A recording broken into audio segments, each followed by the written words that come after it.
नमस्कार, मैं हूं आपके साथ अविनाश कर। आप देख रहे हैं IBC 24। यह है एमपी का खास bulletin good morning Madhya Pradesh, जिसमें एमपी की हर खबर से हम आपको कराएंगे रूबरू। शुरुआत करेंगे हेडलाइंस के साथ। आज खरगोन के महेश्वर में होगी मोहन कैबिनेट की बैठक। मां अहिल्याबाई होलकर की 300वीं जन्म जयंती पर होगी ये मीटिंग। कई अहम प्रस्तावों पर लगेगी मुहर। दिल्ली में चुनाव प्रचार के दौरान अरविंद केजरीवाल पर बरसे सीएम डॉक्टर मोहन यादव। केजरीवाल की तुलना शिशुपाल से की। आम आदमी पार्टी और कांग्रेस को बताया राहु और केतु। इंदौर में वन विभाग ने तेंदुए का किया रेस्क्यू। ट्रैंकुलाइज करने के बाद पिंजरे में किया कैद। निर्माणाधीन घर में घुस गया था तेंदुआ। दमोह नगर पालिका के जेसीबी और बाइक में टक्कर। हादसे में 2 युवकों की मौके पर ही मौत। 2 लोगों का इलाज जारी। भिंड में चाचा ने जमीन विवाद को लेकर भतीजे को मारी गोली। गोली लगने से भतीजे की मौत। पवई थाना क्षेत्र की घटना। अशोकनगर में जमीन विवाद में युवक पर तलवार से हमला। हाथों की 3 उंगलियां कटी। हमलावर परिवार का ही सदस्य।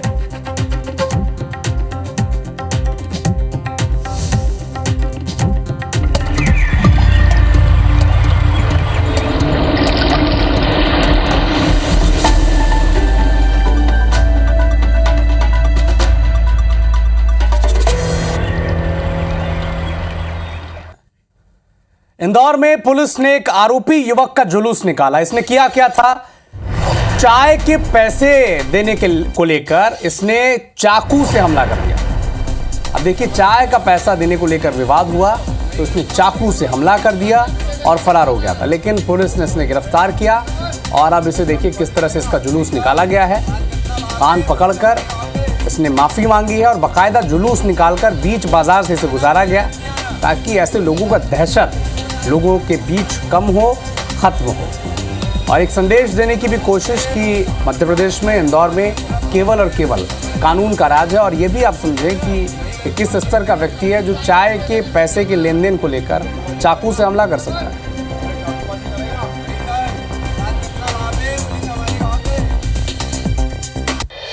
जमीन विवाद में अशोकनगर में एक युवक पर तलवार से हमला हुआ।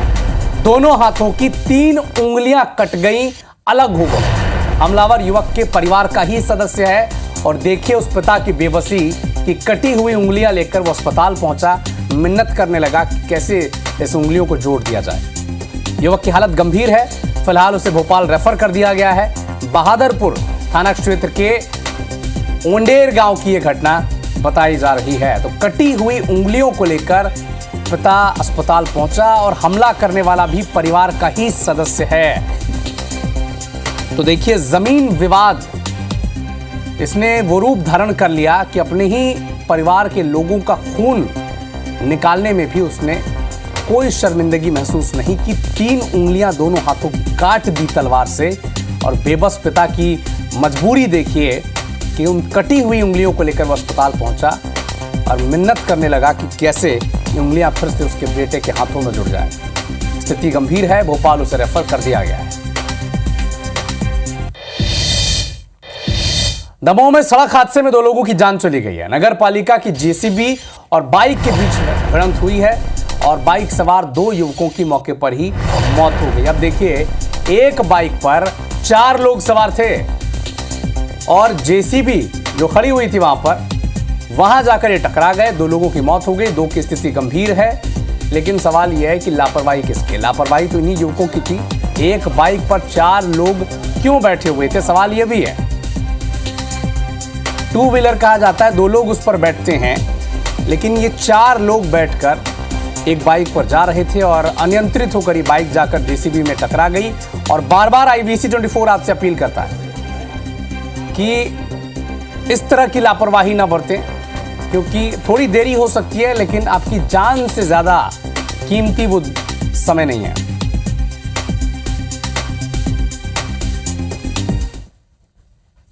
हादसे के बारे में अभी कुछ जानकारी नहीं लगी है, क्योंकि चार लोग आए थे, एक मृत आए थे, एक काफ़ी गंभीर हालत में थे जिनको प्राइमरी ट्रीटमेंट के दौरान ही कुछ समय बाद उनकी मृत्यु हो गई। 2 और लड़के हैं, उसमें से एक को सिर की चोट, हेड इंजरी सस्पेक्टेड है, और वो दोनों भी अभी बताने की स्थिति में नहीं है। तो और CT स्कैन के लिए लिखा गया है और जबलपुर रेफर करने के लिए ड्यूटी डॉक्टर द्वारा लिखा गया है।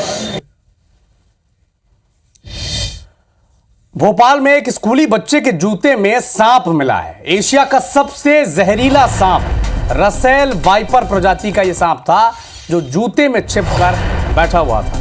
जैसे ही छात्र ने जूते में पैर डाला, कुछ हलचल उसे महसूस हुई, और जब वह जूता उतारकर उसने देखा तो रसेल वाइपर प्रजाति का जूता था। एशिया का सबसे जहरीला सांप इसे माना जाता है। हालांकि इसका रेस्क्यू कर इसे जंगल में छोड़ दिया गया है। होशंगाबाद रोड के गुलाबी नगर का यह मामला बताया जा रहा है। तो बाल बाल ये छात्र बचा है। जूते में रसेल वाइपर प्रजाति का यह सांप था, जिसे एशिया का सबसे जहरीला सांप माना जाता है।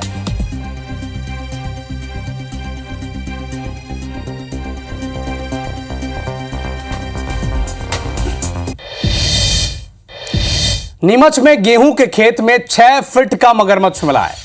खेत में 6 फीट का लंबा मगरमच्छ मिला है। हालांकि सूचना मिली तो वन विभाग ने इस मगरमच्छ का रेस्क्यू कर लिया है और इसे गांधी सागर जलाशय में छोड़ दिया गया है।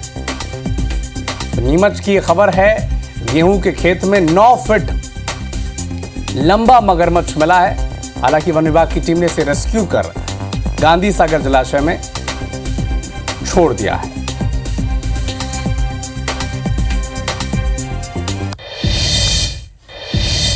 इंदौर के खुड़ैल थाना क्षेत्र स्थित मानसरोवर नगर में एक तेंदुए के घुस जाने से इलाके में हड़कंप मच गया। यह घटना गुरुवार दोपहर की है, जब तेंदुए के कॉलोनी में घुसने की सूचना मिलने के बाद लोगों में अफरा तफरी मच गई। ये देखिए, लोग भागते नजर आए और सूचना मिली तो करीब 2 घंटे की देरी से वन विभाग की टीम और पुलिस की टीम वहां पर पहुंची है। लोग गुस्से में थे, आक्रोशित थे, क्योंकि उनकी जान पर बनाई थी। भीड़ बढ़ गई थी तो लोगों की जान पर भी खतरा था, तेंदुए की जान पर भी खतरा था, क्योंकि बचने के लिए लोग हमला भी कर रहे थे इस तेंदुए पर। क्राउड मैनेजमेंट की कमी जो साफ नजर आई, और हालांकि उसके बाद ट्रैकुलाइज कर लिया गया था इस तेंदुए को, और फिर इंदौर का जो चिड़ियाघर था वहां उसे भेज दिया गया है।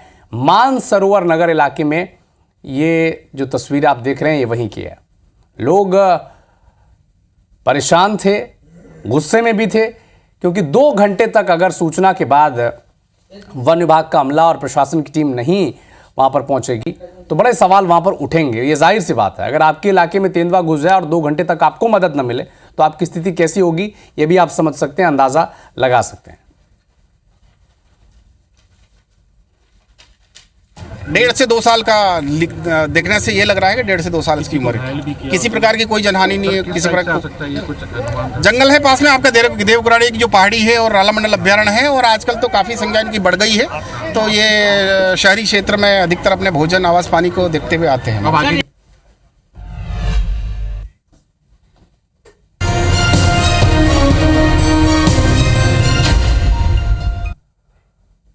खरगोन में आज महेश्वर में आज मोहन कैबिनेट की बड़ी ही महत्वपूर्ण बैठक होने जा रही है। सीएम डॉक्टर मोहन यादव की अध्यक्षता में एक महत्वपूर्ण बैठक आज महेश्वर में होगी। कई अहम फैसलों पर आज मुहर लग सकती है। तो मां अहिल्याबाई होलकर की 300वीं जयंती के मौके पर यह बैठक है, और साड़ी बुनकर महिलाओं से भी आज मुख्यमंत्री संवाद करेंगे। महेश्वर घाट पर नर्मदा की पूजा अर्चना करेंगे, अहिल्याबाई प्रतिमा पर पुष्पांजलि भी अर्पित करेंगे, और कई कार्यक्रम लोक माता देवी अहिल्याबाई की स्मृति में पौधारोपण भी किया जाएगा। देवी अहिल्याबाई के महल का अवलोकन भी किया जाएगा। प्रेस कॉन्फ्रेंस को भी संबोधित करेंगे कैबिनेट की बैठक के बाद। और इसके अलावा महेश्वर जाना पाव सिंचाई परियोजना का शिलान्यास भी वो करने जा रहे हैं। करीब 982.59 करोड़ की लागत से इस परियोजना का शिलान्यास होने जा रहा है। माँ अहिल्या देवी की महेश्वर जो है वो राजधानी रही है, और देवी का व्यक्तित्व और कृतित्व जो है वो बहुत ही उज्जवल रहा है और प्रेरणादायक रहा है। उसी को ध्यान में रखते हुए माननीय मुख्यमंत्री महोदय जी के दिशा निर्देशानुसार महेश्वर में कैबिनेट की बैठक, विशेष कैबिनेट की बैठक आयोजित की जा रही है। तो एक महत्वपूर्ण बैठक आज खरगोन के महेश्वर में होनी है और इस डेस्टिनेशन कैबिनेट मीटिंग अलग अलग जगहों पर लगातार ये कोशिश की जा रही है सरकार के द्वारा कि कैसे लोगों की जनता से जुड़ा जाए। और इसी खबर पर अधिक जानकारी के लिए हमारे सहयोगी अंशुल मुकाती हमारे साथ लाइव जुड़ चुके हैं। अंशुल, इससे पहले भी ये कोशिश की गई थी जनता से जुड़ने की, लेकिन आज खरगोन के महेश्वर में एक महत्वपूर्ण बैठक, बताएं क्या अपडेट है।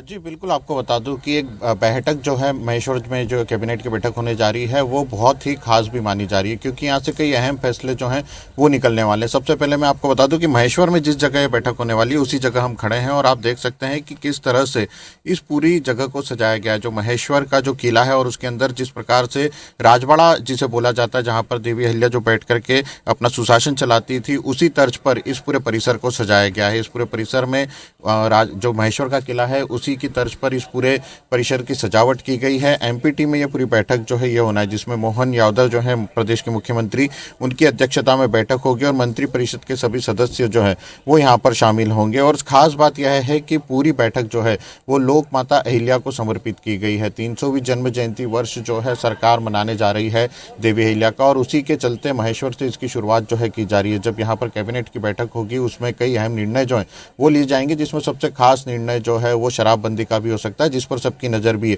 इसके अलावा महत्वपूर्ण एक सौगात जो है डॉक्टर सीएम मोहन यादव यहाँ पर देने वाले हैं। यहाँ पर एक परियोजना का जो उद्घाटन है वो भी किया जाएगा और उस परियोजना में यहाँ पर 982 करोड़ की लागत से जो महेश्वर जानापाव सिंचाई परियोजना है उसका शिलान्यास जो है वो डॉक्टर मोहन यादव करेंगे। यहाँ की जो साड़ी बुनकर है, क्योंकि सबसे ज़्यादा प्रसिद्ध जो है वो महेश्वर की साड़ियाँ होती हैं, उनसे भी सीएम का संवाद किया जाएगा। सबसे पहले सीएम जब यहाँ पर पहुँचेंगे तो वे महेश्वर के किले पर जाएंगे और यहाँ पर जो गद्दी है देवी अहिल्या की उसके दर्शन करेंगे। उसके बाद मंत्रिपरिषद के सदस्यों के साथ ही जाकर के पूजन किया जाएगा नर्मदा घाट पर।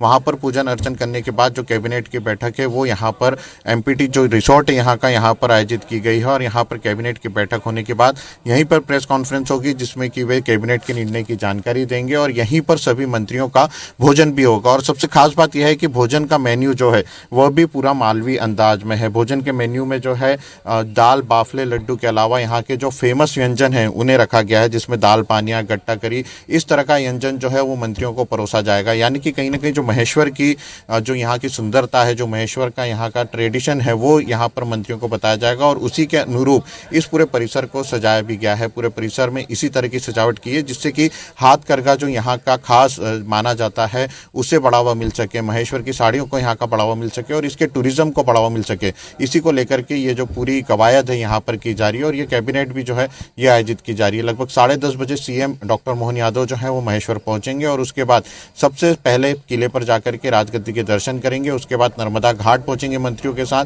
वहां पर नर्मदा पूजन किया जाएगा और उसके बाद यहाँ पर कैबिनेट की बैठक जो है वो आयोजित की जाएगी। हालांकि अब इस पूरी व्यवस्था को देखते हुए सुरक्षा व्यवस्था भी जो है वो यहाँ पर खास की गई है। खास इंतजाम जो है वो सुरक्षा व्यवस्था के किए गए हैं।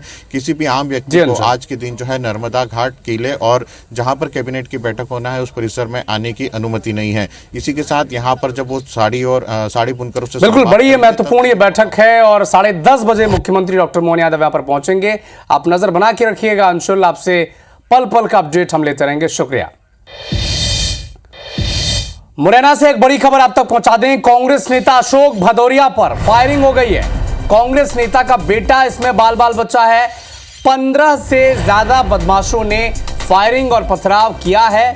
फायरिंग और पथराव करने की वजह क्या है ये अब तक अज्ञात है और घटना के बाद कार छोड़कर ये बदमाश फरार हो गए। पुलिस ने बदमाशों की कार से देसी कट्टा जब्त किया है।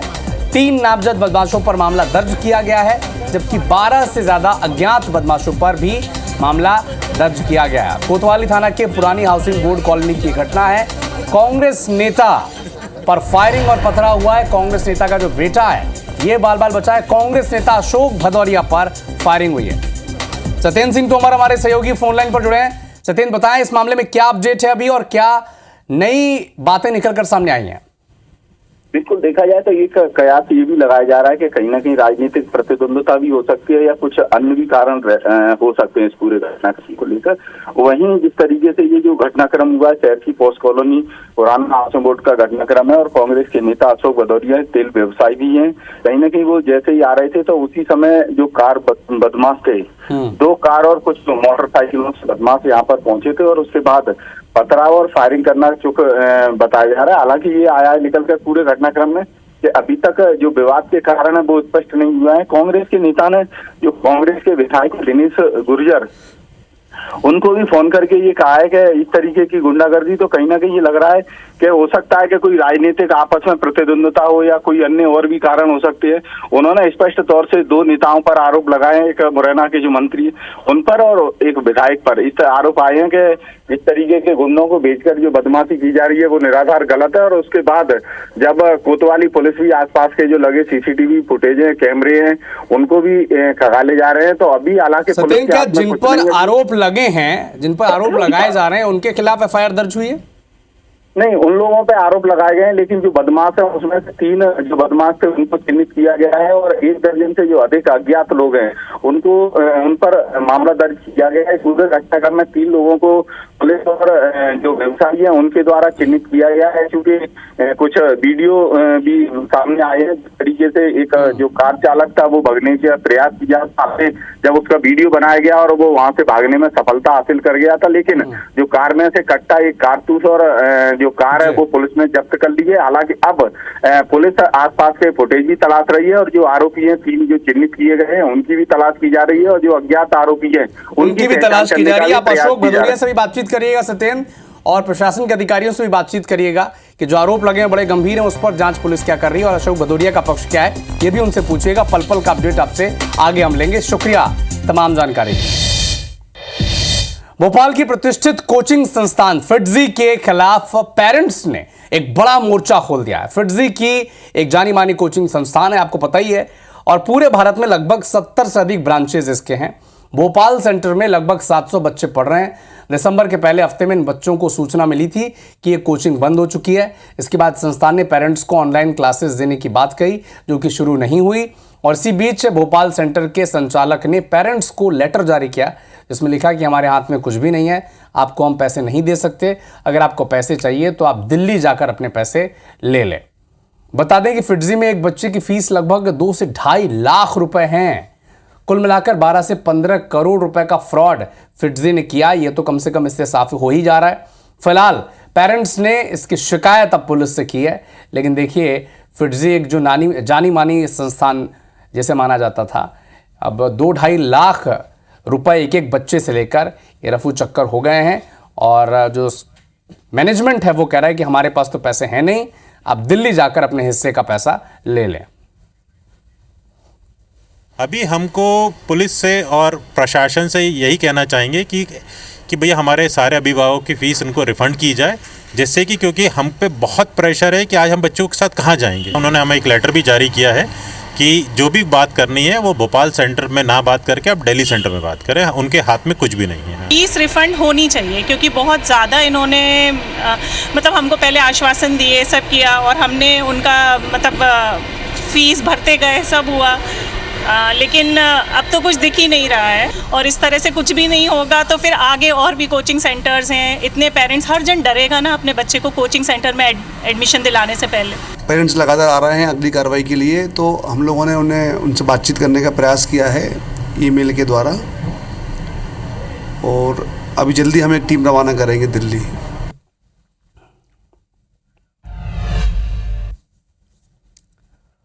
सोचिए जरा, अगर किसी एक गांव से 1 नहीं 2 नहीं बल्कि 4-4 लड़कियां अगर गायब हो जाएं तो गांव के लोगों की हालत होगी क्या। विदिशा के पठारी इलाके में आने वाले बरखेड़ा गांव के लोग फिलहाल तो दहशत में हैं, क्योंकि इस गांव की 4 लड़कियां करीब 1 महीने से लापता हैं। इनमें से 3 जो नाबालिग बच्चियां हैं ये आदिवासी हैं, जबकि 1 लड़की बालिग है। पिछले 1 महीने से इनके परिजन अपनी बेटियों की तलाश में जुटे हैं, भटक रहे हैं। और 11 दिसंबर को एक ग्रामीण की 12 साल की बेटी और 16 साल के बहू के साथ पड़ोस में रहने वाले 13 साल की बालिका लापता हो गई थी। पिता ने अगले ही दिन पठारी थाने में शिकायत दर्ज कराई और इसके बाद 4 जनवरी को गांव की एक और लड़की लापता हो गई, जिसकी भी शिकायत पुलिस में दर्ज कराई गई। 1 महीने बाद भी लड़कियों का कोई अता पता नहीं है। गांव वाले डरे हुए हैं कि कहीं उनके बच्चे भी गायब न हो जाएं। ग्रामीण क्या कह रहे हैं यह भी आप सुने। सामने ढोली साहब हमें नहीं मिली, थाने में रिपोर्ट कर भी गए हैं, कल लगे हम ढूंढ रहे हैं। 2 दिन उनने गुरमाया राखी है, पता नहीं पर अभी तक भी पता नहीं है। पुलिस के पास गए थे तो 2 बार गए हम उनके पास, जी बोल देते हैं कि मतलब हम देखेंगे, कोई कुछ पता ही नहीं पड़ रहा और हम सही उल्टी जवाब दे देते हैं कि मान लो तक